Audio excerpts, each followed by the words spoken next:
today to consider the 19 bills on the short list circulated yesterday afternoon. In addition, we need to assign our newest member, Senator Padilla, to subcommittees. Of the 19 bills on the short list, 15 will require amendments, and we expect at least 4 will require roll call votes.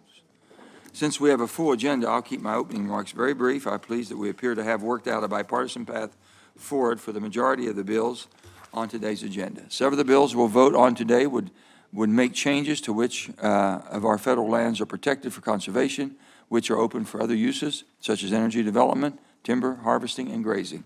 I'm grateful that my colleagues have worked with Senator Brasso and me and our staff. I want to thank you and your staff's modification as we try to strike a balance between conservation and numerous issues and the numerous uses of our country's amazing public lands. And with that, I'll turn to my colleague and friend, Senator Brasso, for his opening remarks. Thank you, Mr. Chairman. I was going to start the opening statement, but I said I'd suspend immediately when we get a quorum and could start voting. So if looking around at the counts, if you'd like to proceed or if you'd like me to go with my statement, I'll do whatever is best for the chairman. Yeah, you do your statement, please. Okay. Well, thank you, Mr. Chairman. Thanks for holding today's business meeting. Variety of important bills up before us today. Many of the bills are good policy and have broad bipartisan support. I'm going to join you, Mr. Chairman, in encouraging the committee to pass these bills by voice vote, the bipartisan bills. Among these bills is the Pilot Butte Power Plant Conveyance Act, which I've introduced this year. It began generating, this plant did, in 1925. The hydropower plant has not been in service since 2008 when it became too costly to operate. And as a result, the plant has been sitting idle for the past 15 years, and the Bureau of Reclamation is planning to demolish it. The Midvale Irrigation District in Pavilion, Wyoming, is willing to take ownership of the power plant. If enacted, the bill will allow for this federal asset to be transferred to the local entity that can make the needed repairs and bring it back into operation. It's a win-win situation. The American people will no longer own a mothballed facility that would cost money to demolish. The people of Wyoming will be able to put the hydropower plant back into use. Today's agenda also includes the Wyoming Public Lands Initiative Act. This bill would resolve the management status for thousands of acres of federal public lands across 7 counties in my home state of Wyoming. These acres involve wilderness study areas, which are lands managed solely for preservation, even though they are not included in the National Wilderness Preservation System.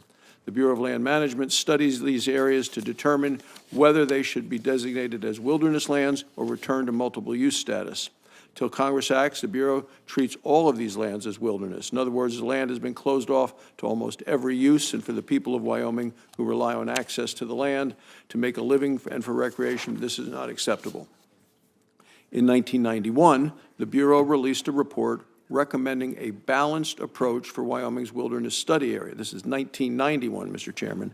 Specifically, the Bureau recommended that Congress designate some of the lands as wilderness appropriately and release the majority of the land back to multiple use status.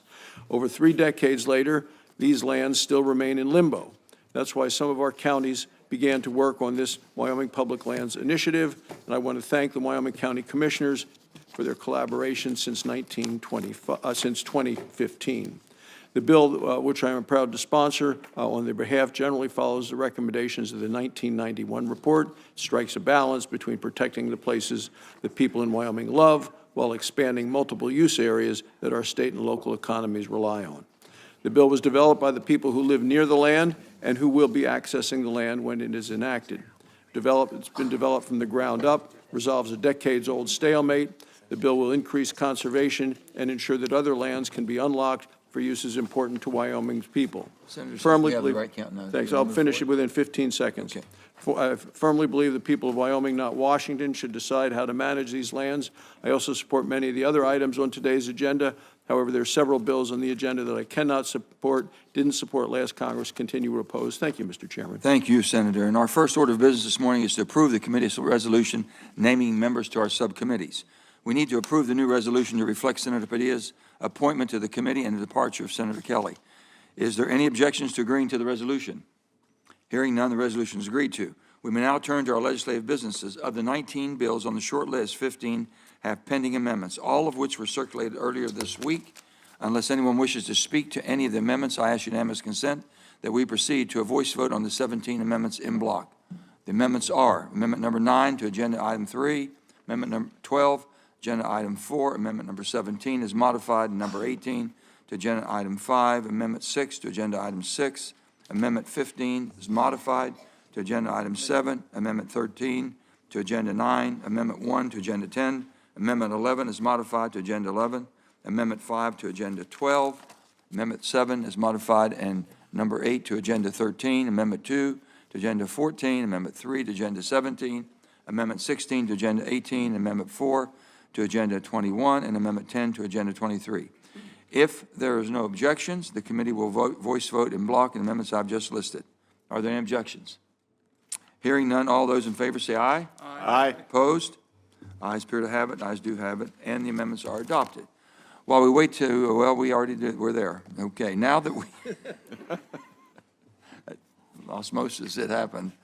Now that we have a quorum of 10 members, we will turn to voting and report our agenda items, starting with those requiring roll call votes. So that we can move through the roll call votes while we have sufficient members present, I'm going to ask my colleagues to hold off, please, if you will, on your additional statements about the bills until after we have concluded with the voting. Are there any objections to that? Hearing no objections, we will begin with agenda item number 6, Senate Bill 1254, the Wild Olympics Wilderness and Wild and Scenic Rivers Act. The question is on favorably reporting the agenda item 6, Senate 1254 is amended. Clerk will call the roll. Mr. Manchin. Aye. Mr. Wyden. Aye. Ms. Cantwell. Aye. Mr. Sanders. Mr. Heinrich. Ms. Hirono. Mr. King. Ms. Cortez Masto. Aye. Mr. Hickenlooper. Aye.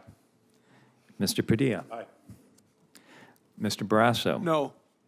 Mr. Risch. No by proxy. Mr. Lee. No. Mr. Daines. Ms. Murkowski. Mr. Hoven. No by proxy. Mr. Cassidy. Mrs. Hyde-Smith. Mr. Hawley. No by proxy.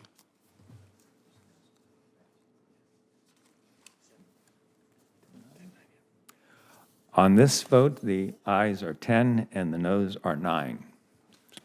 With that, it passes. We're going to, what's that? Oh, next we're going to move to agenda item number 9, the Colorado Outdoor Recreation Economy Act. The Colorado Outdoor Recreation Economy Act, the question is in favor of reporting agenda number item, Senate 1634 is amended, and the clerk will call the roll. Mr. Manchin. Aye. Mr. Wyden. Aye. Ms. Cantwell. Mr. Sanders. Mr. Heinrich. Ms. Hirono. Mr. King. Ms. Cortez Masto. Aye. Mr. Hickenlooper. Aye. Mr. Padilla. Aye. Mr. Barrasso. No. Mr. Risch. No by proxy. Mr. Lee. No. Mr. Daines. Ms. Cantwell. I'm sorry, Ms. Murkowski. Mr. Hoven. No by proxy. Mr. Cassidy. Mrs. Hyde-Smith. Mr. Hawley. No by proxy.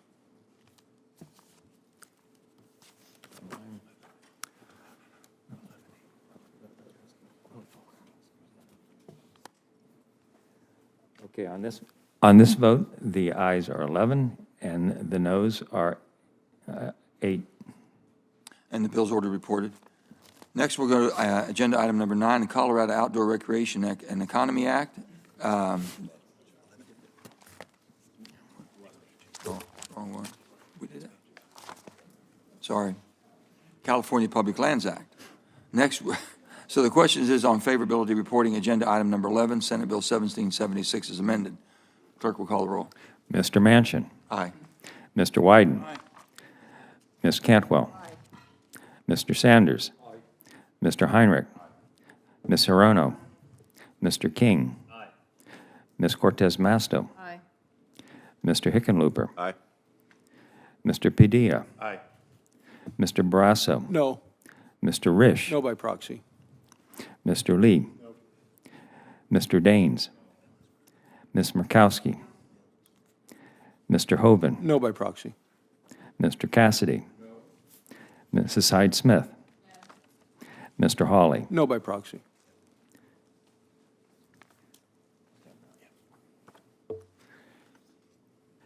On this vote, the ayes are 10 and the noes are 9. The bill is ordered reported. Next, we're going to go to the Pecos Watershed Protection Act, item number 20. The question is on favorably reporting agenda item 20. Clerk will call the roll. Mr. Manchin. Aye. Aye. Mr. Wyden. Aye. Ms. Cantwell. Mr. Sanders. Mr. Heinrich. Ms. Hirono. Mr. King. Ms. Cortez Masto. Aye. Mr. Hickenlooper. Aye. Mr. Padilla. Aye. Mr. Barrasso. No. Mr. Risch. No by proxy. Mr. Lee. No. Mr. Daines. Ms. Murkowski. Mr. Hoven. No by proxy. Mr. Cassidy. Mrs. Hyde-Smith. Mr. Hawley. No by proxy.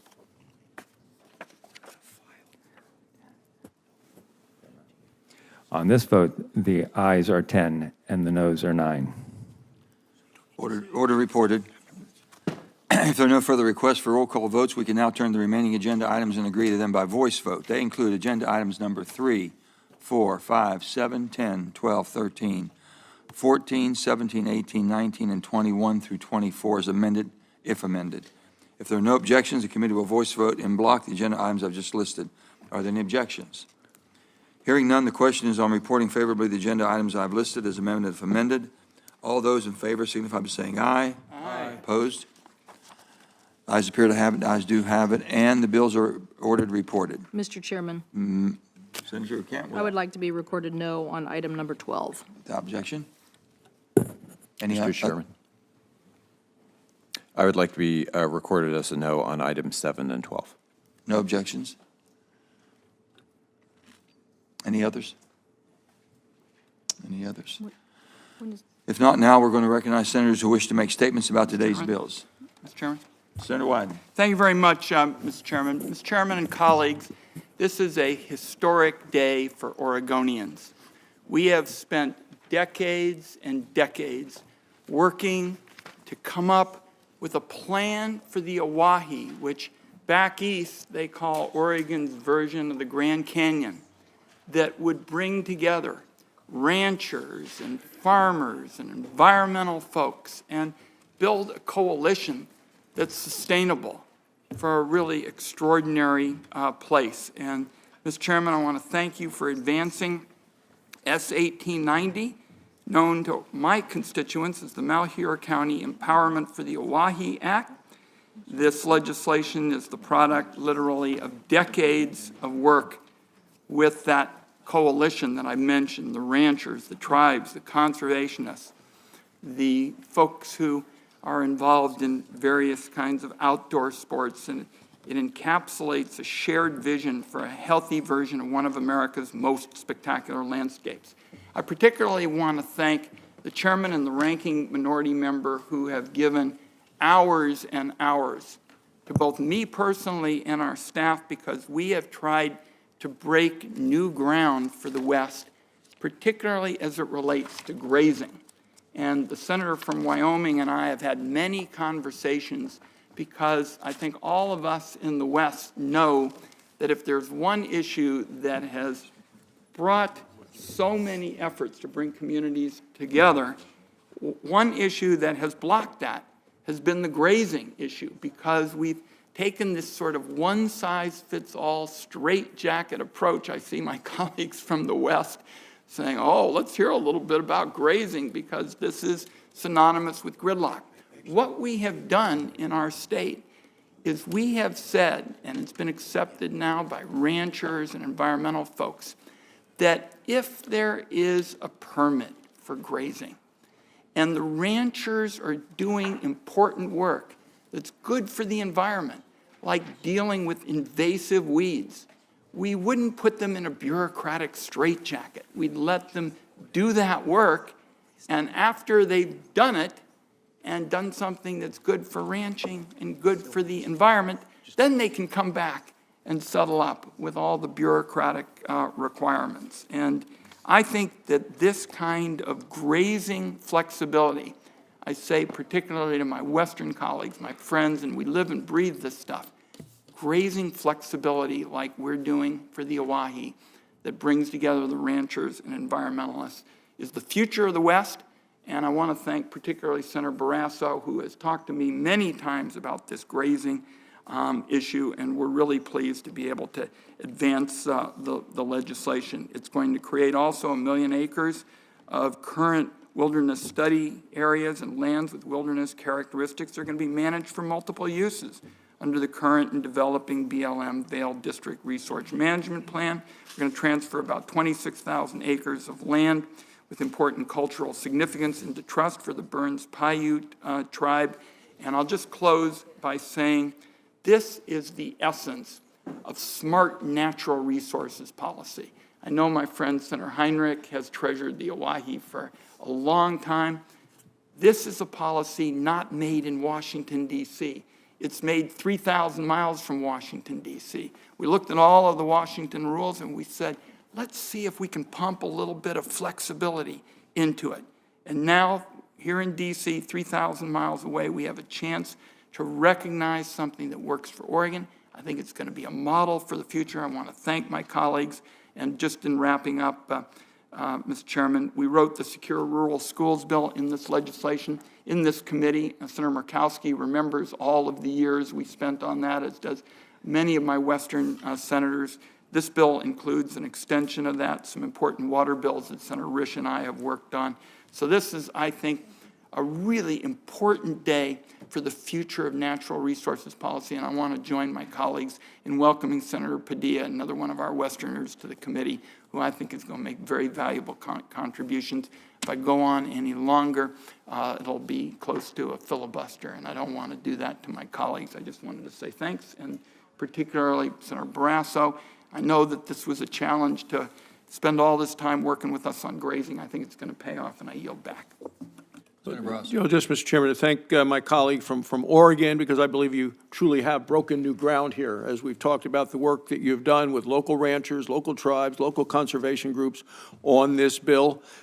We know that the best stewards of the land are the people that live on the land. We see that in Wyoming. Nobody is a better steward of the land in Wyoming than the people that are there. They have respect for the land, respect for the environment, want to treat everything appropriately, not just for their current activities, but for the future, to preserve and to protect and then to pass on as they properly manage the land. I look forward to continuing to working with the senator from Oregon as we move forward in the process. Senator Cantwell. Thank you, Mr. Chairman. Thank you so much to you and the ranking member for holding today's important markup on critical public lands legislation on the docket and passed. Was a priority by Senator Murray, the S.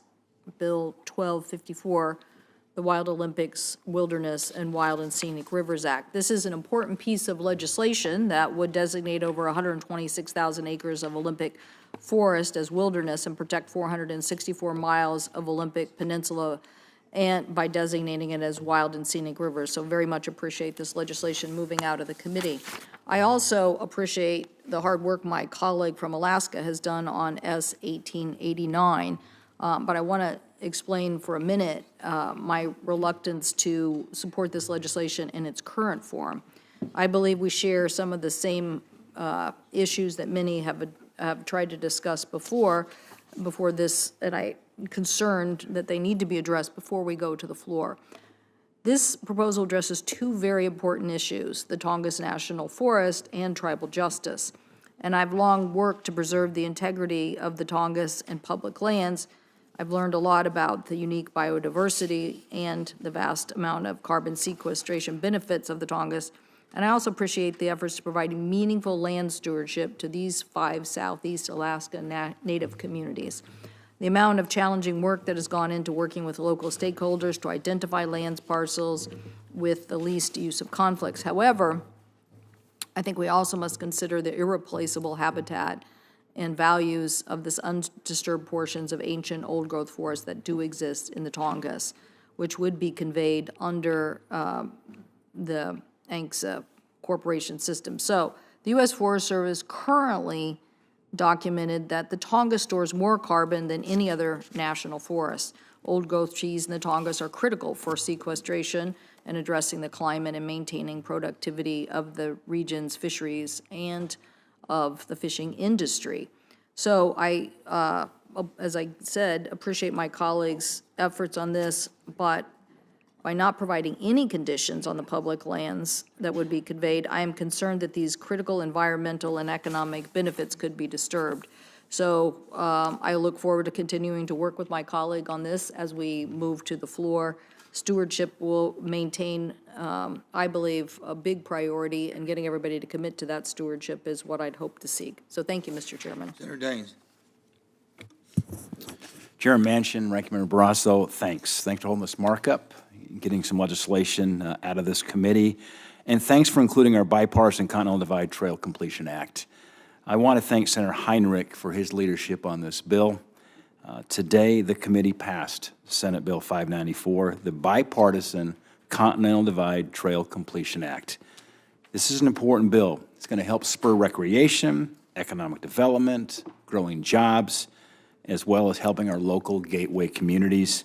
You know, the tourism recreation economy that's generated from this bill supports our small businesses. It supports jobs throughout the state of Montana. However, because of the checkerboard nature of land ownership in Montana and other states, there are areas of the trail where hikers are forced to walk along highways, even cross dangerous intersections to keep the connectivity. This bipartisan bill will bridge these gaps, figuratively and literally, by working with local communities and expanding resources and partnerships. It will also strictly prohibit the use of eminent domain for acquisitions, ensuring that private property rights are protected as we expand public access at the same time. I very much look forward to working with my colleagues to take this bill to the Senate floor, to get on the President's desk. Again, Senator Heinrich, thank you very much working together on this important bill for the West. I just want to pivot and make a brief comment about the Community and Hydropower Improvement Act that we're working with Senator Cantwell. This is a bipartisan bill that has the support of Senator Cantwell, Senator Risch, Senator Wyden, Senator Crapo. It was supposed to be marked up here today. It's big, it's complex, it balances the priorities of a very diverse group of stakeholders, and I must say I was disappointed that we were not able to vote on it today. I do want to ask the chairman and the ranking member to continue working with us to come to a solution. We've got a very strong bipartisan start on this so we can get this passed by voice vote. Let me be clear, this is a compromise, like about anything that ever gets done in Washington has to be. We did put politics aside. We sat down. We had to make some tough decisions on both sides. But the bill makes extremely important changes that lead to faster hydropower licensing while also increasing tribal voices and protecting natural resources. I do look forward to having this bill included in the next markup. And again, I want to thank everybody for their hard work over the last couple of weeks to get us very close, but not quite there. We get it, perhaps, as to turn the new year corner here, we can get this passed by voice vote. Thank you, Mr. Chairman. Senator Daines, just very quickly on that, we have staff working diligently on that, and there's a little bit of work it needs done to tweak it just right, and I think we'll get there. Thanks for your help, Chairman. Senator Heinrich. Thank you, Chairman. And I want to thank the committee for considering the Pecos Watershed Protection Act today. This legislation was requested by my constituents in San Miguel County and Santa Fe County to protect their water resources. The bill is supported by the San Miguel County Commission, the Santa Fe County Commission, the Pecos Business Association, the New Mexico Acequia Association, the Pueblo of Jemez, the Pueblo of Tesuque, the Village of Pecos, and local farmers, landowners, and residents. There are a lot of places that are very appropriate for mining. My family knows that. My father worked for Anaconda Copper. My grandfather was a gold miner. This place is one that isn't. The community was the victim of a toxic mine waste spill in the 1990s that killed fish for miles of the Pecos River and took the state of New Mexico millions of dollars in taxpayer money to clean up. And when local elected officials, tribal leaders, business owners, farmers all come together and agree for a vision for their watershed, that should be taken seriously by this body, and it's incumbent on us to listen to them and take action to protect their water. And that's why I have joined Senator Lujan, Congresswoman Ledger Fernandez, in offering this legislation, and I very much appreciate the committee taking it up today. I also want to thank Senator Daines for his work on the Continental Divide Trail Completion Act. We thought we were there a while back. We weren't quite there, but we got there. And that's the story of how things work around here. And I very much appreciate his work on this legislation. So thank you, Senator Daines. Senator Murkowski. Thank you, Mr. Chairman, and thank you and the ranking member for this very important markup today, and particularly for the progress that we've made with two Alaska-related bills that were before the committee. S 2615 would amend ANCSA to sunset a requirement in the statute for village corporations to convey land into trust to the state of Alaska for municipal corporations. You know, what does that all mean? It basically is Alaska talk. It is an obligation that was set in law some 50 years ago that required village corporations to convey certain acreage, 1,280 acres set aside for local government to establish a new first-class or second-class citizens. And in so many of these very, very, very remote areas, you are never going to have a municipal incorporated area. And so what has happened is these lands have just kind of sat in limbo, if you will.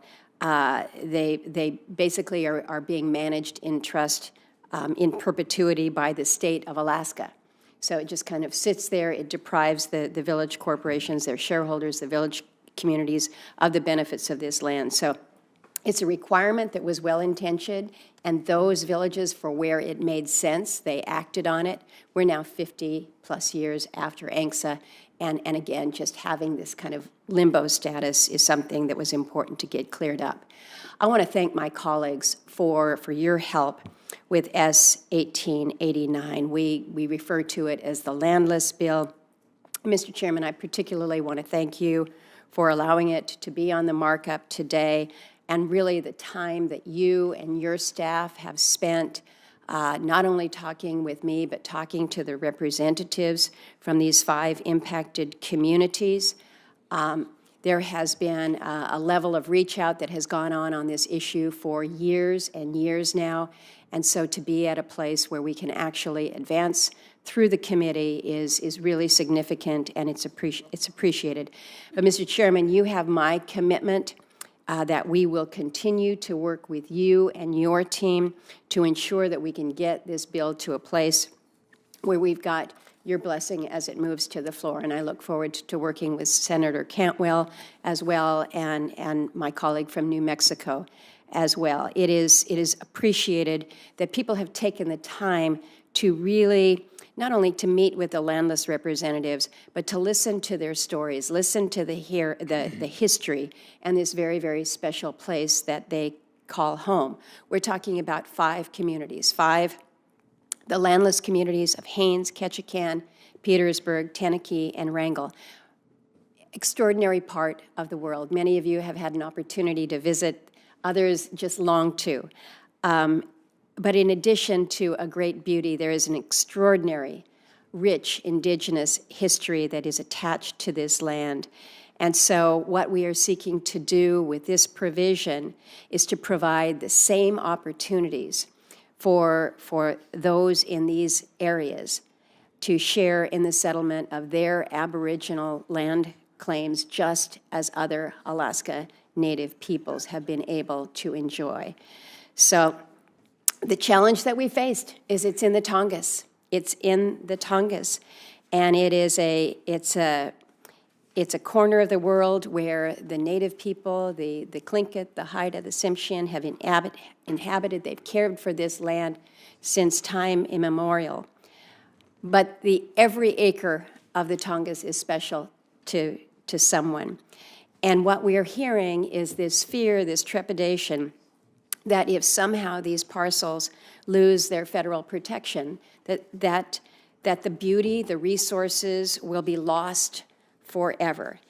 And I would just suggest Mr. Chairman, that on behalf of the over 30,000 Tlingit and Haida people whose ancestors have called the lands and the natural resources in this area long before it was called the Tongass National Forest, that the concerns that people have are misguided and misplaced.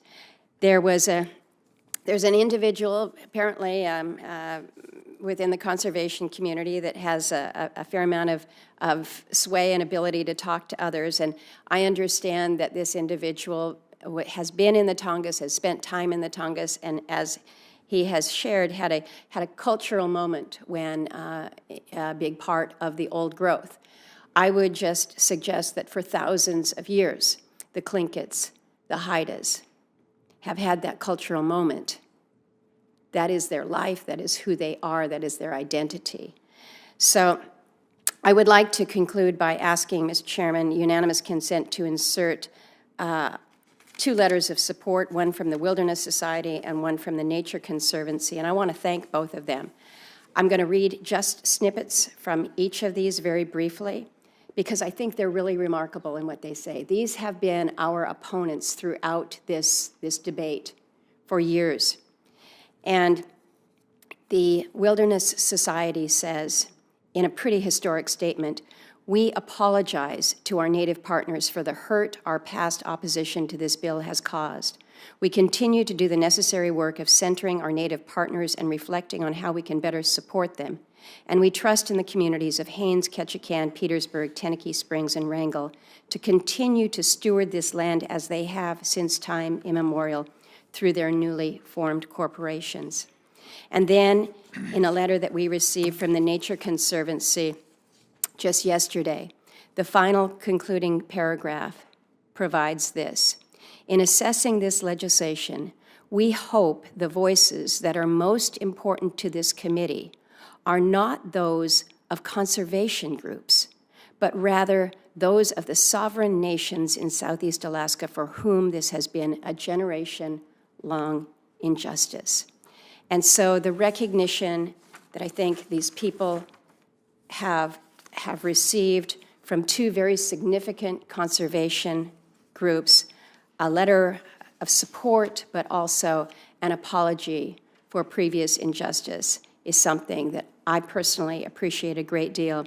But it shows to me that we are again, giving credit and appreciation to those who were the original stewards of this extraordinary land. I look forward to working with you, Mr. Chairman, as we work to advance. Thank you. Thank you. Senator Murkowski, your passion on the subject and this sense of injustice that many people still feel about the Alaska Native Claims Settlement Act, we understand completely. But the native claims to the Tongass National Forest have been litigated, adjudicated by the Supreme Court, the Court of Claims, Department of Interior, and ultimately settled by Congress 50 years ago with the enactment of the Alaska Native Claims Settlement Act.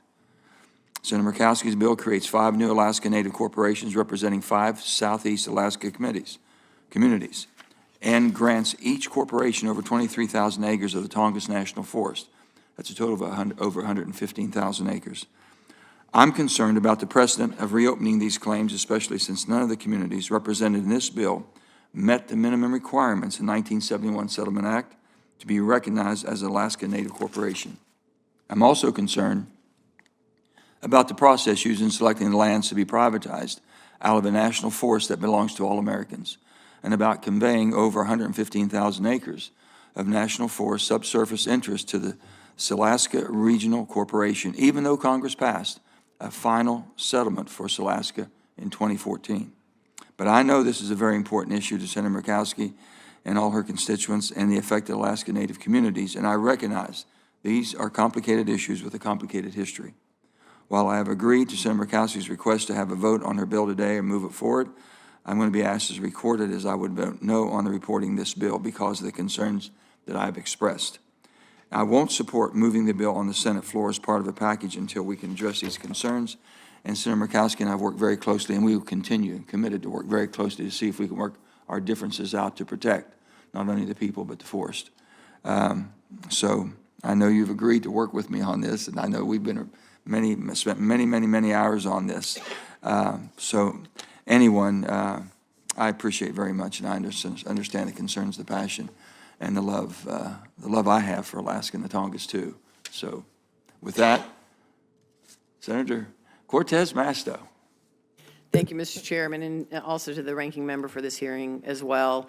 I also appreciate the willingness to move my bill S1118, Open Access Evapotranspiration Data Act, out of the committee today. The purpose of the underlying bill is to provide the U.S. Geological Survey additional tools to further help water users address the unprecedented drought crisis that we have in Nevada and really across the entire West. The bill ensures water users have access to the best available science and data that is already being created from satellites and weather stations that measure atmospheric evapotranspiration. Evapotranspiration being the process by which water is transferred from the land and plant life to the atmosphere. Evapotranspiration data helps monitor water scarcity across public land, rangeland, agricultural land, and large urban and vegetated landscapes to help decision makers make better management decisions about water usage. Even though the USGS already has authority to collect and provide this data, my bill gives the USGS additional direction on what to do with it, such as evaluating evapotranspiration data with peer-reviewed, best available science and technologies, and developing education programs to help all stakeholders understand appropriate interpretation and uses of this data. And when I say all stakeholders, that means creating an advisory committee, including our farmers, our ranchers, our water districts, our research institutions to be a part of this process. So the resources my bill provides will ensure that members of the public, the farmers, the public agencies, local water managers, they will all have consistent and shared access to this critical water data. So thank you, Mr. Chairman, for favorable consideration, of my bill. Thank you, Senator. Senator Hickenlooper. Thank you, Mr. Chairman, for including the Colorado Outdoor Recreation and Economy Act, or the CORE Act, in today's business meeting. The CORE Act is a product of more than a decade of Colorado communities, business, outdoor recreation enthusiasts, conservation advocates, all working together to preserve and protect 400,000 acres of public lands in our state. The CORE Act protects iconic landscapes across the entire breadth of Colorado. Beloved 14ers, Mount Sneffels and Wilson Peak in the San Juans, the shores of Colorado's largest body of water, Blue Mesa Reservoir in the Corricanti National Recreation Area, wilderness and wildlife conservation areas along Colorado's Continental Divide, building on the President's recent designation of Camp Hale as a national monument, protections and withdrawals of lands along the Thompson Divide, built from efforts led by local ranchers, sportsmen, and communities to conserve wildlife habitat and lands. My colleague and friend, Senator Michael Bennet, has led the charge for many years on pulling together the stakeholders in these areas to find the shared solutions to the lands that they cherish. It's been a big deal for these communities on a bipartisan basis. For Colorado's $14 billion recreation economy, and for the small businesses, the hunters and anglers, the farmers and ranchers, the conservation and recreation advocates, and Coloradans writ large, who are all ready to see these lands permanently protected. We've worked across party lines in county by county to make sure the bill is improved and better, and to continue to build broad-ranging support. I want to thank my colleagues for their support of the community-driven CORE Act. I also want to recognize and thank you, Mr. Chairman, for including a number of Colorado priorities on the overall agenda today. We have all the quintessential elements of a Colorado landscape included in bills before the committee today, from our highest mountains to our captivating riverways and to even our bright blue skies. The Mount Blue Sky Wilderness Act renames an existing wilderness area to correspond with the new name of one of Colorado's most iconic and beloved peaks, which was recently updated by the U.S. Board of Geographic Names following a proposal from the Cheyenne and Arapaho tribes. Mount Blue Sky recognizes the Arapaho, known as the Blue Sky people, and the Cheyenne, who have an annual ceremony of renewal of life called Blue Sky. And critically, the bill removes the previous name, Mount Evans, named after a former territorial governor who encouraged atrocities against Native peoples at the Sand Creek Massacre. Today's vote is an important step towards putting that dark chapter of our history behind us. I'm also glad for today's vote on the reauthorization of the Upper Colorado and San Juan River Basin Endangered Fish Recovery Programs, a bill I'm proud to co-lead with Senator Romney from Utah. The programs help support the recovery of 4 endangered fish species while also providing Endangered Species Act compliance for over 2,500 water projects in the Upper Colorado River Basin. The programs help keep the water flowing, literally and figuratively, for all of us in the Upper Basin.